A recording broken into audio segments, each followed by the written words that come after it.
இன்றைக்கி காலையில் வேக வச்சுருக்கிற முட்டையை வச்சு ஒரு சின்ன ரெசிபி ரெடி பண்ணியிருந்தேங்க. அதை தான் இதில் கவர் பண்ணியிருக்கிறேன். வெள்ளையும் தனியாக பிரித்து எடுத்துட்டேங்க. மஞ்சளில் ரெண்டு மஞ்சக்கருவு மட்டும் வச்சுட்டேன். அந்த வெள்ளையை வந்து எல்லாம் சின்ன சின்ன பொடி பொடியாக கட் பண்ணிக்கலாங்க. நான் கையிலேயே அதை பண்ணிட்டேன். 2 பெரிய வெங்காயத்தை பொடியாக கட் பண்ணிக்கலாங்க. இது கூட கேப்சிகம் இல்லைங்க, பஜ்ஜி மிளகாய். அந்த விதையிலேயே காரத்தை கொடுக்குங்கிறதுனால எக்ஸ்ட்ரா காரம் எதுவுமே போடலைங்க. அது கொஞ்சமாக எண்ணெய் வச்சு நல்லா வெங்காயம் பதங்கினதுக்கப்புறம் பஜ்ஜி மிளகாயும் சேர்த்து வதங்கினதுக்கப்புறம் உப்பையும் போட்டு கலக்கிட்டு நம்ம இந்த வெள்ளைக்கருவை மட்டும் போட்டு ஒரு கலக்கி ஸ்டவ்வை ஆஃப் பண்ணிடலாங்க. ரொம்ப வேக விட வேண்டியதில்லை. அதுக்கப்புறமா அந்த எல்லோவை கடைசியாக சேர்த்துக்கலாங்க. வேக வச்சுருக்கிற முட்டை பெஸ்ட்டுன்னு நான் நினைப்பேன்.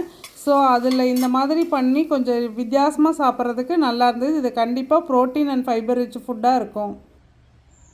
காலையில் பிரேக்ஃபாஸ்ட்டுனா இது வந்து முட்டையை வேக வச்சு மஞ்சக்கருவெல்லாம் எடுத்துட்டோம்.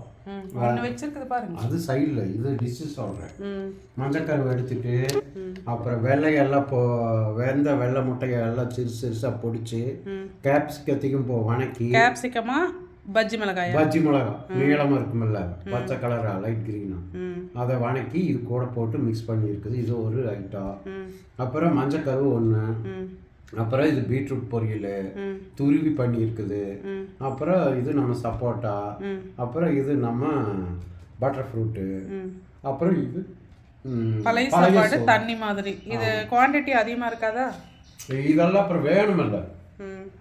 நம்ம ஆஃபீஸ் ஒர்க்குனா ஓகே, நம்ம அங்கேயும் இங்கேயும் போக வர சரியா இருக்குது. சப்போட்டா சாப்பிடலாமா? ஆக்சுவலி தாராளமாக எல்லா பழங்களும் சாப்பிடலாம். ஸ்வீட்டே ஆகாதுன்னு நான் சொல்கிறேன், அப்புறம் சாப்பிட்லாங்கிறீங்க. இது வந்து நேச்சுரல் சுகர். எஸ், பரவாயில்ல, உங்களை நல்லா ட்ரெயின் பண்ணி வச்சுருக்கிறேன். ஓகே. இனிப்பான பழங்களை ரொம்ப ரொம்ப லிமிட்டாக எடுக்கணும். அதுவும் டயபெட்டிஸ் எல்லாம் எடுக்காமல் விட்டுறது தான் நல்லதுன்னு நான் சொல்லுவேங்க. இன்றைக்கி லஞ்ச் பிளேட்டு இந்த மாதிரி தான் இருந்ததுங்க. இட்லி எல்லாம் நாங்கள் லஞ்சில் தான் எடுக்க முடியுங்க. ஏன்னா கார்பு வந்து லஞ்சில் மட்டும்தான் எடுப்போம். தேங்க்யூ.